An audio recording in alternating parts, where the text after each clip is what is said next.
Olá, galerinha do sétimo ano, e aí, tudo bom com vocês? Então, vamos lá iniciar nossas atividades online, e para esse início, gente, eu quero que vocês tenham aí o material do módulo 3, a partir da página 151, tá certo? Nesse conteúdo, gente, nós vamos falar um pouquinho sobre a Igreja Católica e o seu grande poder que imperava na Idade Média, tá? Então, vamos lá para a nossa aula, porque nós vamos falar também sobre o que aconteceu com a igreja e as reformas religiosas que se deram nesse tempo. Bem, o tema é reação aos poderes da Igreja Católica. A Igreja Católica ela passou a ser contestada. Então, gente, durante o período da Idade Média, nós já falamos sobre isso em aulas anteriores, a Igreja foi uma instituição mais poderosa da Europa. Então, a igreja interferia em todos os campos. Ela interferia no campo político, no campo econômico, no campo social, tá? Então, grande parte da população ela vivia em função dos interesses católicos e até os costumes do povo eram influenciados pela opinião do clero. Durante a Idade Média, a maioria da população era analfabeta, o povo não tinha acesso à Bíblia, o povo não tinha acesso a conhecimentos diversos, então o que a igreja dizia, né, era lei, então o povo não questionava a igreja, tá certo? Então, nesse período, a influência da Igreja Católica durante a Idade Média ela foi sustentada pela perseguição e punição aos seus opositores. Então, quem ousasse contestar a Igreja Católica, ele era julgado nos chamados tribunais da Inquisição.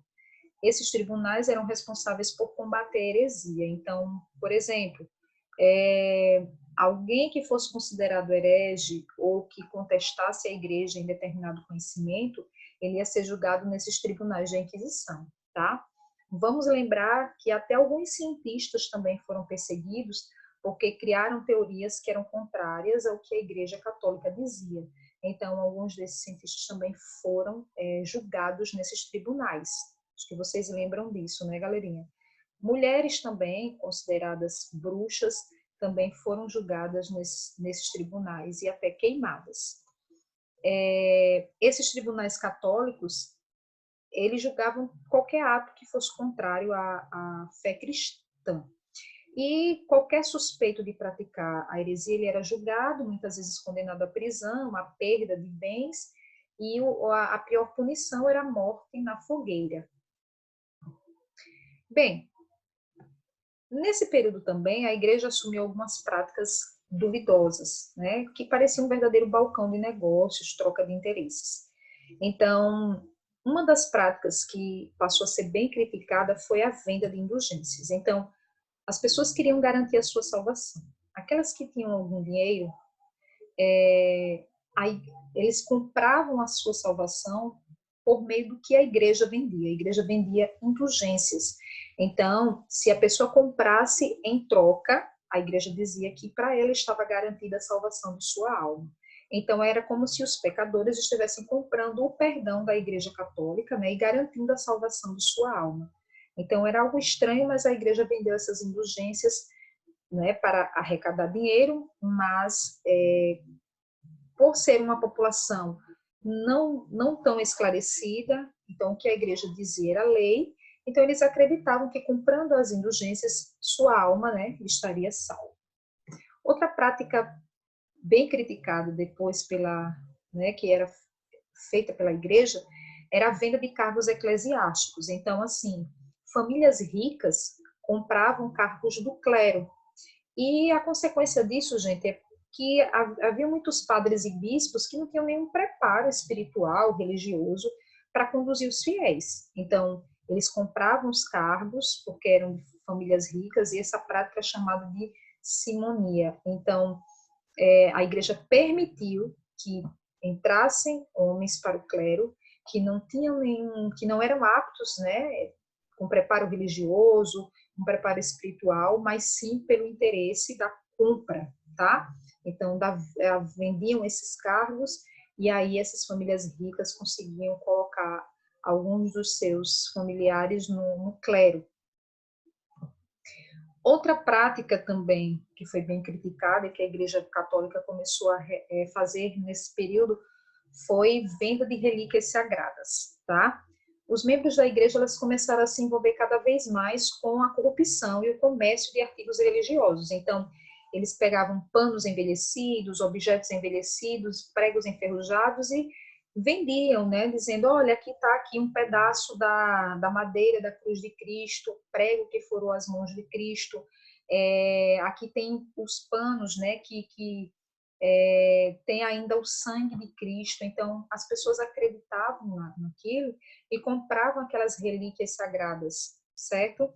E a igreja se corrompendo cada vez mais para, né, trazer dinheiro, né, para ela e se envolvendo cada vez mais com esse comércio de artigos religiosos. Bem, nesse cenário, foi diante dessa situação que surgiu algumas vozes que estavam descontentes com essa situação da igreja, e essas vozes saíram de dentro da organização religiosa, saíram de dentro da igreja, especialmente por volta do século XIV e XV, você vai ter o John Wycliffe e o John Hus, né, que eles são considerados pré-reformadores, eles já começaram a debater essas questões, a falar do que estava acontecendo na igreja e não aceitar, né, a situação que a igreja chegou, né, de vender, de enganar as pessoas, e situação que beirava o absurdo, tá? Vender salvação, né, a compra de cargos dentro do clero, então era algo inaceitável para alguns que estavam dentro da própria igreja. Então aí você tem o teólogo John Wycliffe, né, ele foi o primeiro que traduziu a Bíblia para a língua inglesa, então o interesse dele era que o povo também pudesse ler a Bíblia, porque só o clero que tinha a Bíblia em mãos, só eles que liam a igreja. Então eles disseminavam, John Wycliffe traduziu a Bíblia e disseminava seus ensinamentos para a população. Então, as ideias dele levou a John Wycliffe a ser considerado um precursor da reforma protestante. Então, uma das suas teses mais importantes sustentavam que o poder material deveria ser concedido somente aos reis, que a igreja não precisava se envolver com tantos bens materiais, tá? Então, o John Hus, né, também atuou de forma parecida com John Wycliffe, quando ele traduziu a Bíblia para a língua do seu povo, o tcheco. Então, ele também fazia fortes críticas à Igreja Católica em razão das práticas corruptas que a Igreja vinha fazendo, né? O luxo que o alto clero vivia, porque você tinha o alto clero e o baixo clero. O baixo clero vivia eram padres mais simples, que muitas vezes viviam entre a população camponesa, só que o alto clero vivia envolvido com esse luxo, com essa riqueza, e muitas vezes era algo absurdo, porque eles estavam praticando atos de corrupção o tempo todo, tá? E aí, esse John Wycliffe e John Hus, eles se mostraram aí como pré-reformadores, eles queriam uma mudança na igreja, tá? E John Hus acabou sendo preso, ele foi morto, ele morreu em uma fogueira aí em 1415. Já o John Wycliffe, ele foi condenado por heresia, né, e afastado das suas funções religiosas. Então, percebam que eles estavam dentro da igreja, mas não concordavam com essas práticas que a igreja vinha atuando, tá? Bem, aí no início do século XVI, o clima de insatisfação com o poder do clero se tornou generalizado. E o poder do Papa começou a ser questionado por vários setores da sociedade. Então, você vai ter aí os reis que desejavam confiscar os bens da igreja, proibir a influência do clero em assuntos políticos, porque a igreja se envolvia em tudo, então os reis já não queriam mais a igreja atuando na política. Você tinha a burguesia que contestava a teoria do preço justo, porque a Igreja Católica dizia que as mercadorias deveriam ser vendidas só pelo valor da produção. Então, se a pessoa gastou, né, digamos, a pessoa gastou R$ 50 para produzir aquele produto, então ele devia vender a R$ 50. Só que a burguesia, eles queriam incluir um lucro, né? Eles queriam ter lucro, e a igreja condenava o lucro, a igreja condenava também os empréstimos que a burguesia fazia, e esses empréstimos que a burguesia fazia eram cobrados juros altos, e a igreja condenava, né, esses empréstimos a juros, eles eram contra os juros que a burguesia tanto se interessava, né, quando eles concediam empréstimos. Então a burguesia já estava meio chateada, né, de saco cheio da igreja, e naquele momento eles estavam realmente contestando, né, essa teoria da igreja. Eles queriam sim a liberdade de cobrar um valor com lucro, de cobrar juros em cima dos empréstimos, então eles queriam essa liberdade. Os pobres também começaram a ficar insatisfeitos, porque eles pensavam, poxa, eu também desejo a salvação eterna, mas eu não tenho dinheiro para comprar uma indulgência. Então, a pessoa ia na igreja, comprava uma indulgência e estava salvo. Mas o pobre não tinha dinheiro para comprar uma relíquia sagrada, para comprar uma indulgência. Então, eles achavam que para eles não tinham salvação. Não tinha salvação para eles, né? Então, era uma situação bem complicada.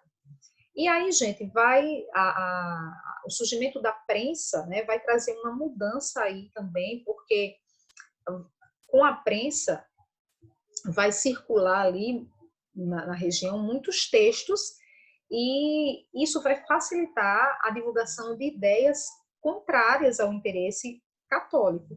Então, assim, as ideias que eram contrárias aos interesses católicos andavam circulando por ali, e isso tudo só foi possível por causa da prensa, né?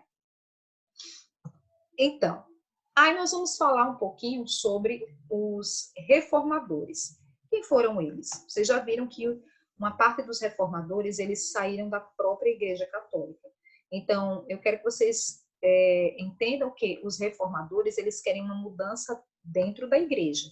Porém, como isso não foi possível, esses reformadores acabaram criando, né, uma nova forma de religião, que foi conhecida como o protestantismo, ou religião protestante, e não só foi Martinho Lutero, que é um do que nós vamos falar, mas outros também que contestaram a Igreja Católica, tá? Então, nós vamos ter aí a Reforma Luterana. Vamos falar de Martinho Lutero. Martinho Lutero, ele era alemão, ele estudou direito e teologia, ele era um monge agostiniano, tá? Na verdade, Martinho Lutero, ele passou por uma situação de risco, e ele prometeu a Deus que se ele fosse salvo daquela situação de risco, ele se dedicaria à igreja. E foi isso que ele fez, né? Ele foi salvo, né, daquela situação arriscada, então ele acabou se dedicando à igreja. Porém, quando ele estava dentro da igreja, ele começou a perceber que tinha práticas bem questionáveis. Então, ele se rebelou contra as atitudes da igreja, especialmente com relação à venda das indulgências, tá? Porque a igreja começou a anunciar na região onde Lutero estava, que essa venda das indulgências seria para construir uma basílica de São Pedro. Então, ele não concordou com a prática da igreja. Então, em 1517, a igreja começou a cobrar essas indulgências para erguer essa basílica de São Pedro em Roma. E aí as autoridades católicas se dirigiram para a região onde estava Lutero, que era Wittenberg. E essa cidade, né, está situada na atual Alemanha. E quando eles se dirigiram para lá para vender as indulgências, Lutero ficou indignado, ele não concordou, ele não aceitou, certo? E Lutero ficou revoltado e fixou na porta da igreja local, né, um texto que tinha 95 teses, críticas ferozes, né, à igreja, e a troca dessas penitências por dinheiro. Ele não concordava, né, com a prática, com as práticas, as atitudes que a igreja vinha praticando nessa fase, né? Então ele colocou lá, sem medo, afixou na porta da igreja 95 teses, críticas ferozes à igreja. Então, aí vem os princípios básicos do luteranismo. Lutero, ele acreditava que a salvação ela era pela fé. A salvação não vinha porque você comprava uma venda de indulgência, comprava uma indulgência e você já estava salvo, tá? Então isso contrariava a igreja, né? Porque a igreja vendia salvação quando a pessoa comprava uma indulgência. Então ele já foi contrário à ideia da igreja. Então, outra coisa importante que ele falou é que a Bíblia era a única fonte confiável. Então, as pessoas precisavam parar de se basear em tudo que os padres ou clero anunciavam. Elas precisavam ouvir a palavra, ler a palavra e confiar na Bíblia, né? E isso questionava a sabedoria dos padres e dos bispos, que eram os únicos que interpretavam a Bíblia. Então, assim, como o povo, a população era, em sua maioria, analfabeta, então Lutero, na verdade, percebeu que esse povo precisava aprender a ler, aprender a ler a Bíblia e também ter o conhecimento da Bíblia sem que alguém contasse para ele a interpretação que ele tinha. Era o caso dos padres, né? Eles interpretavam a Bíblia do jeito deles e aí, às vezes, na maioria das vezes, empurravam mentiras para a população. Ele também acreditava em 2 sacramentos válidos, que era o batismo e a Eucaristia. Ele criticava também o culto aos santos, ele não era a favor do culto aos santos, tá? Ele defendia também o fim do celibato clerical. Os padres, eles eram obrigados a manter o celibato, então eles não podiam casar. Então, Lutero começou a criticar e ele dizia que, pelo que ele leu, né, pelo que ele conhecia da palavra, não era necessário o padre ser solteiro, ele poderia sim casar. Então, ele defendia o fim do celibato, ele defendia que os padres pudessem sim casar-se. E outra coisa importante é que a missa deveria ser celebrada na língua nacional, né? Então, a missa era celebrada em latim. Então, a população, às vezes, ia para a missa, mas não entendia nada do que o padre falava ali. Ele rezava a missa, mas o povo que não sabia o latim não entendia nada. Então, ele acreditava que as missas deveriam sim ser celebradas na língua nacional, tá? Não mais em latim. O que acontece? Depois de tudo isso, o imperador Carlos V convocou uma assembleia, a Dieta de Worms, na qual Lutero ele foi condenado. Óbvio, né? Depois de ter sido contrário a tantas ideias que a igreja pregava, ele foi condenado e considerado um herege. Carlos V, que era o imperador do Sacro Império Romano, tentou submeter os seguidores de Lutero, que protestaram, porque alguns seguidores de Lutero começaram a protestar contra, né,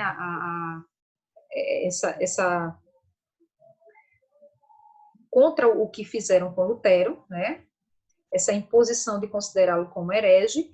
E aí, como esses seguidores protestaram, vem daí o nome protestantes. Então, os seguidores de Lutero ficaram irritados, né, quando o imperador Carlos V considerou Lutero como herege e os seguidores de Lutero começaram a protestar. Vem daí o nome protestantes, né? Então, cristãos protestantes. E aí, ele é excomungado, né? Ele é expulso da igreja, ele vai ser condenado à morte, porém, ele vai ser protegido em um castelo por um nobre alemão, lá na região da Saxônia. É nesse tempo que ele fica protegido para se livrar da condenação da morte, que ele vai traduzir a Bíblia do latim para o alemão, porque o interesse de Lutero era que o povo, sim, tivesse conhecimento da Bíblia, né, sem precisar que alguém interpretasse a sua maneira. Então, ele queria... E uma coisa interessante é que Lutero, por meio da tradução da Bíblia para o alemão, ele conseguiu alfabetizar muitas pessoas, né? Então, as pessoas foram lendo a Bíblia e se alfabetizando, tá? Aí vem um outro reformador. Esse reformador é o João Ítalo Calvino. Ele também estudou teologia e direito, e Calvino ele foi influenciado por Lutero e foi radicado na Suíça. Lá na Suíça já se desenvolvia um movimento reformista, né, com a liderança de Ulrich. E quando ele chegou lá, já havia esse movimento de reforma, né, ali. Então,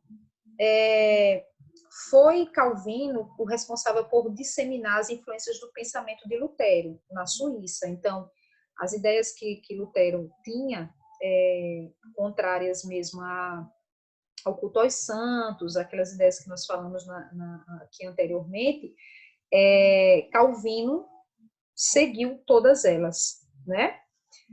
Modificou alguns princípios protestantes e criou uma religião conhecida como calvinismo.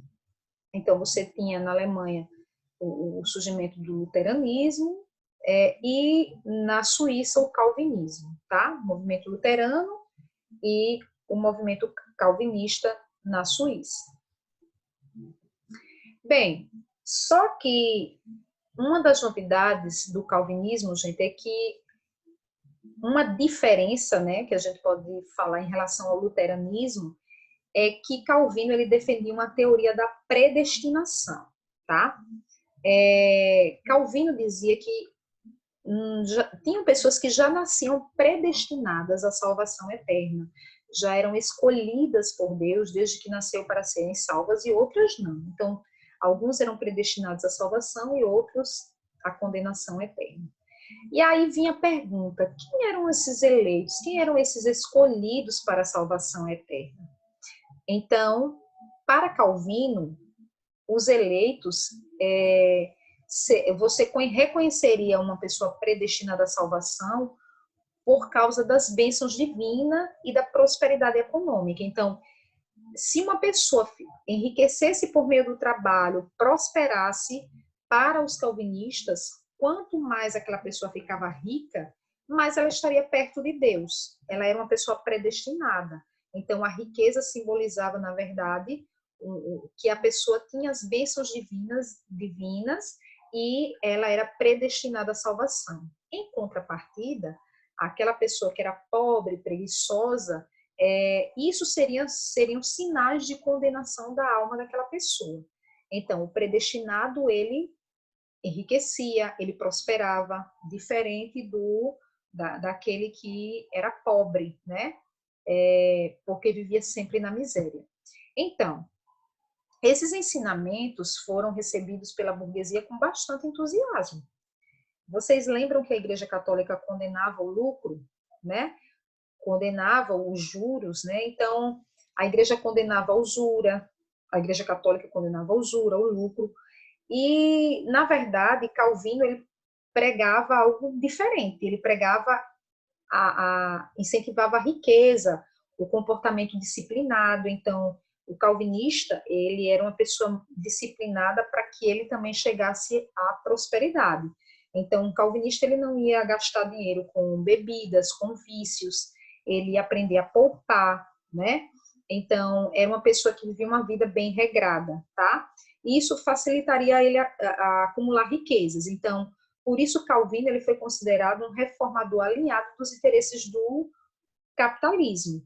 Então, em Genebra, ele apoiado pela burguesia, Calvino ele vai construir um governo combinando princípios políticos e a doutrina religiosa. Então, controlava-se vários, né?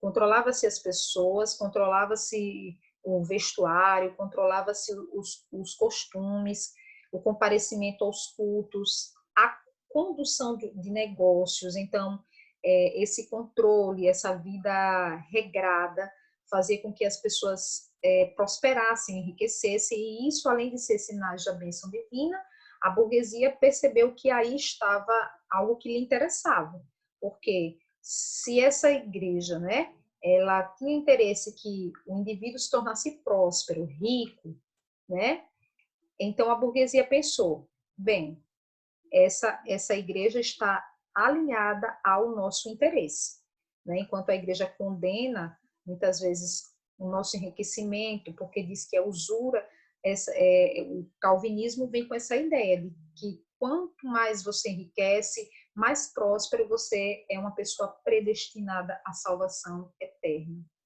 Estão entendendo aí, gente?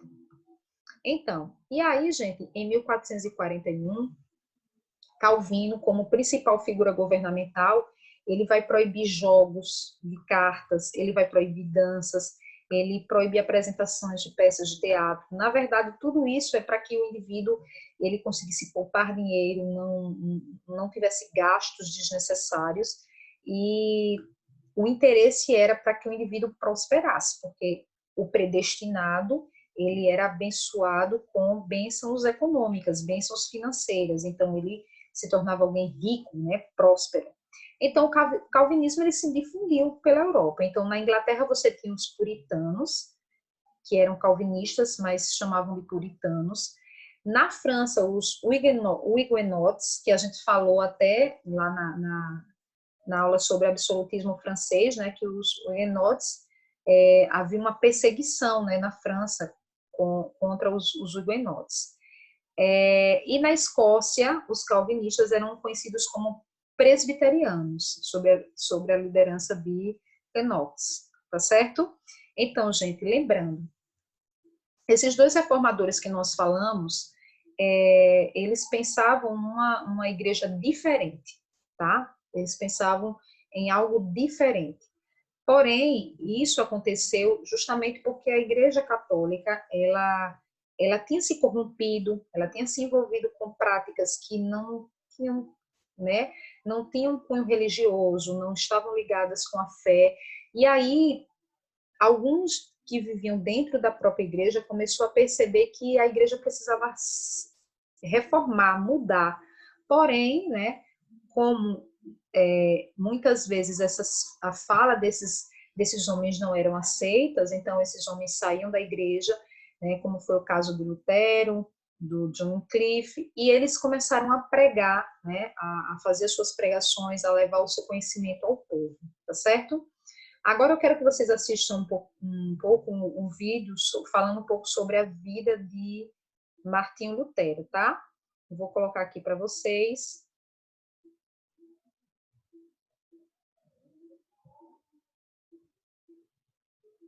Vamos lá, gente.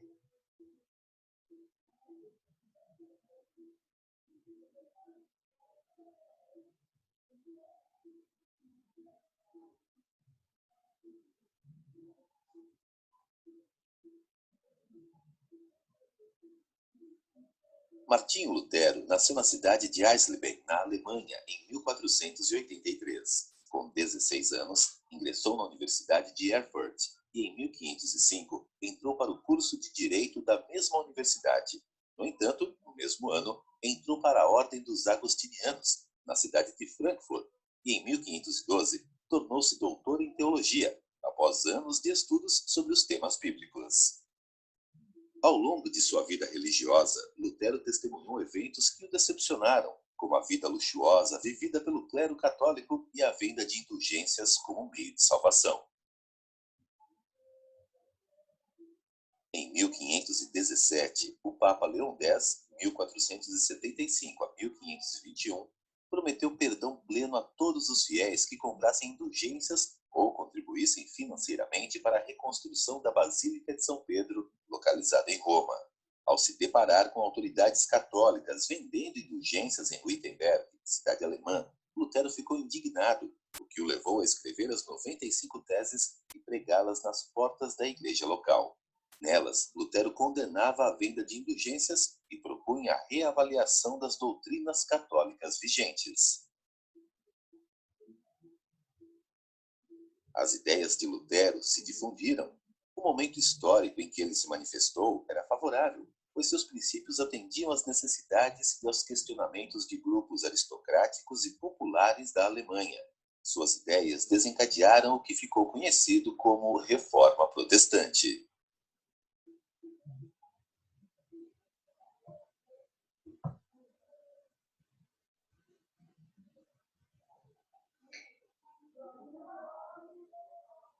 Então, galerinha, é isso, tá? Agradeço a atenção de vocês. Então, vocês agora realizarão uma atividade que está disponível para vocês realizarem agora na plataforma, tá? Obrigada a todos.